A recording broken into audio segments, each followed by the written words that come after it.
آج کل ہمارے معاشرے میں قتل بہت عام ہو گیا ہے۔ لوگ معمولی باتوں پر ایک دوسرے کے جانی دشمن بن جاتے ہیں اور ایک دوسرے کو قتل کرنے میں دریغ ہی نہیں کرتے۔ اس کا روک تھام، اس کا سد باب کیسے ممکن ہے؟ محترم ناظرین، یقیناً کسی مسلمان کو جان بوجھ کر قصداً ناحق قتل کرنا یہ بڑا سنگین جرم ہے، اور شرک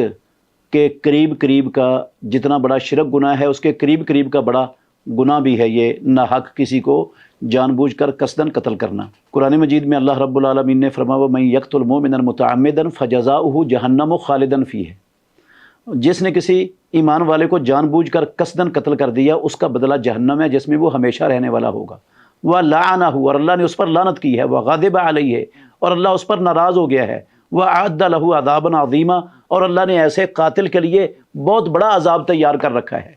یہ اس کے لیے اللہ کی اس پر لعنت ہے، اس کے لیے بہت بڑا عذاب ہے، اللہ رب العالمین اس پر ناراض ہو گیا ہے۔ یہ ساری سزائیں اس جگہ پر ایک آیت میں اکٹھی کرنے کا مطلب ہے وہ جہنمی ہے، ہمیشہ جہنم میں رہے گا۔ اس کا مطلب ہے یہ بہت بڑا سنگین معاملہ ہے، اسلام کے اندر معمولی نہیں ہے کہ کوئی مسلمان کسی مسلمان کو قتل کرے۔ تو یہ جو قتل عام ہمارے معاشرے میں چلتا ہے، اس کا ایک بہت بڑا سبب وہ اسلام میں اس قتل کا جرم، اس کا بڑا جرم ہونا، اس جرم کی شناعت اور قباحت، اس جرم کا انجام، اس سے لا علمی ہے۔ تو اس علم کو لوگوں کے اندر فروغ دیا جائے، اس کی دعوت دی جائے، لوگوں کو خطبات میں، دروس میں اور کانفرنسوں میں، جلسوں میں زیادہ سے زیادہ ان موضوعات کو بیان کیا جائے تاکہ لوگوں تک یہ بات پہنچے اور لوگ اللہ اور اللہ کے رسول کے فرمان کو سن کر اپنے اس عمل کو چھوڑنے کے لیے تیار ہوں اور اس عمل کی جسارت کرنے کا کبھی سوچیں بھی نہ۔ جب دعوت عام ہوتی ہے، پھیلتی ہے، لوگوں کو بار بار مسئلہ سمجھایا جاتا ہے، تو بے شمار لوگ جن سے ایسے گناہ سرزد ہو رہے ہوتے ہیں وہ ان گناہوں سے باز آ جاتے ہیں۔ ایک تو سد باب کا طریقہ یہ ہے کہ جو جرائم ہمارے معاشرے کے اندر عام ہیں، ان جرائم کو علماء کرام موضوع سخن بنائیں اپنی گفتگوؤں کے، اور زیادہ سے زیادہ ان جرائم کو اور ان کے انجام کو اور ان کی سزا کو اور ان کی قباحت اور شناعت کو لوگوں کے سامنے الفاظ عام فہم انداز میں بیان کیا جائے۔ دوسرا سد باب یہ ہو سکتا ہے کہ حکومت جو ہے نا وہ اللہ اور اللہ کے رسول کے فرمان کے مطابق فیصلے کرے،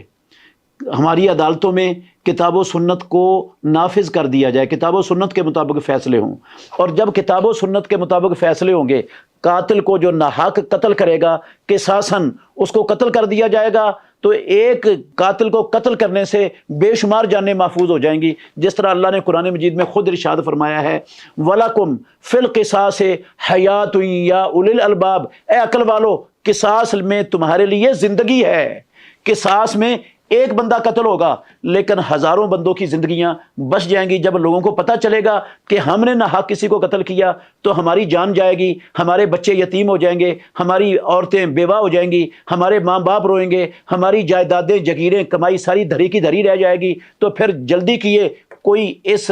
جرم کا ارتکاب کرنے کی جسارت اور جرت کرنے کا سوچے گا بھی نہیں۔ اور جب یہ سزائیں نافذ نہیں ہوتی جو اللہ رب العالمین نے اتاری ہیں، اور اللہ نے یہ کسی کا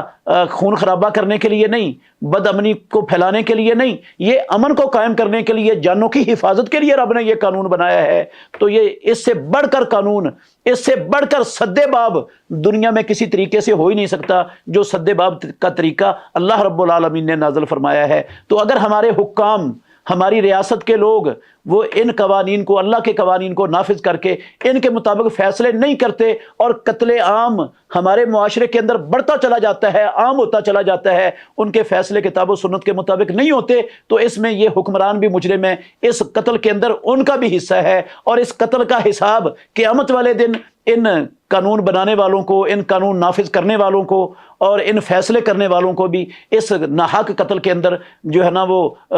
سزا بھگتنی پڑے گی، اور اس کا بھی حساب اور جواب انہیں دینا پڑے گا۔ اس لیے ہمارے معاشرے میں سب سے پہلے علماء کو چاہیے کہ وہ لوگوں کو قتل کی شناخت کے بارے میں جو نصوص ہیں کتاب و سنت کی وہ ان کے سامنے بیان کریں، بہت عام ہو یہ دعوت، ہر بندے تک یہ دعوت پہنچی ہوئی ہو، اس کا بندوبست کیا جائے۔ اور دوسرا، حکمران اس کے لیے قانون نافذ کریں کہ وہ کتاب و سنت کے مطابق فیصلے کریں، قصاص کا جو نہ قانون نافذ ہو اور دیت کا قانون نافذ ہو، تو انشاءاللہ الرحمن جلدی کیے جو ہے نا کوئی جرت نہیں ہوگی کسی کو قتل کر سکے، اور یہ قتل عام کا جو سلسلہ ہمارے معاشرے میں رائج ہے انشاءاللہ یہ بہت حد تک ختم ہو جائے گا۔ آپ دیکھ لیں دنیا میں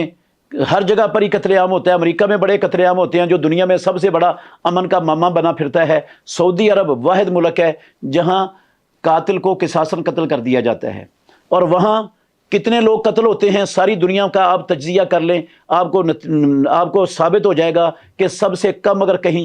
جگہ پر ناحق قتل ہوتے ہیں تو وہ سعودی عرب کی سرزمین ہے، کیونکہ وہاں پر قاتل کو قصاصاً چند دنوں میں قتل کر دیا جاتا ہے، اس کو لٹکایا نہیں جاتا، اس کو انسانوں کے بنائے ہوئے وضعی قوانین کا سپرد نہیں کیا جاتا، جہاں امن ملنا کسی کے لیے ممکن ہی نہیں ہے، محال ہوتا ہے امن ملنا، تو ان قوانین سے امن نہیں ملتا۔ قوانین اللہ کے ہوں تو وہ امن کے ضامن ہیں، ان سے امن ملتا ہے، سلامتی ملتی ہے، خوشحالی ملتی ہے، عزت، آزادی، کامیابی ان سے ملتی ہے، سارا کچھ ان سے ملتا ہے جن کو ہم نے چھوڑا ہوا ہے۔